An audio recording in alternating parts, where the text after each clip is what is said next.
And on the heels of U.S. President Donald Trump announcing new tariffs on imports of heavy-duty trucks, Premier Doug Ford says he will remove more booze from LCBO shelves. Yeah, it's elbows up in a different way here. For more on this, we're joined live by CTV's Scott Hurst. So, Scott, Premier Doug Ford threatening the removal of more alcohol from Ontario shelves. This seems to be a real pain point that Doug Ford is trying to implement on the Americans. Good morning, Nick and Jen. Of course, we know Ontario Premier Doug Ford has not minced words or held back his criticism of U.S. President Donald Trump amid the escalating trade war.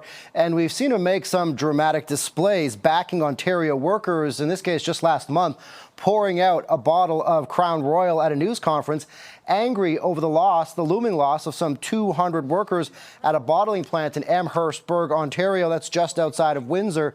And again yesterday, threatening to pull Crown Royal and potentially other brands from store shelves.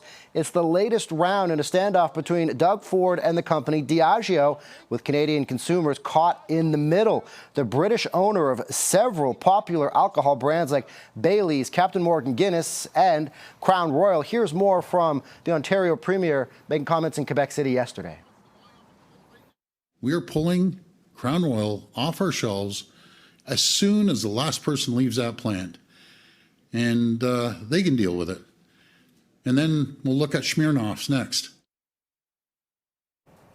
So you heard the Ontario Premier there mentioning we'll look at Smirnoff next. Smirnoff, the biggest selling vodka brand in the company, also under the umbrella of the company Diageo. Now, in late August, Diageo announced that it would be closing the Ontario plant in southwestern Ontario in February. However, the company claims Crown Royal will continue to be mashed, distilled, and aged in Canada. Now, in its press release announcing the Ontario plant closure, the company says it's shifting bottling volume to be closer to many of its U.S. Crown Royal consumers, despite the fact that Amherstburg being within eyesight of the U.S. border near Detroit, just outside of Windsor.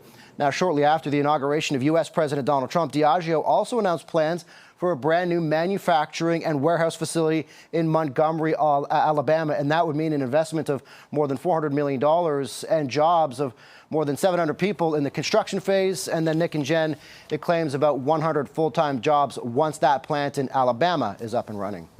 Okay, that is CTV's Scott Hurst joining us live from the studio down the hall. Thank you so much, Scott.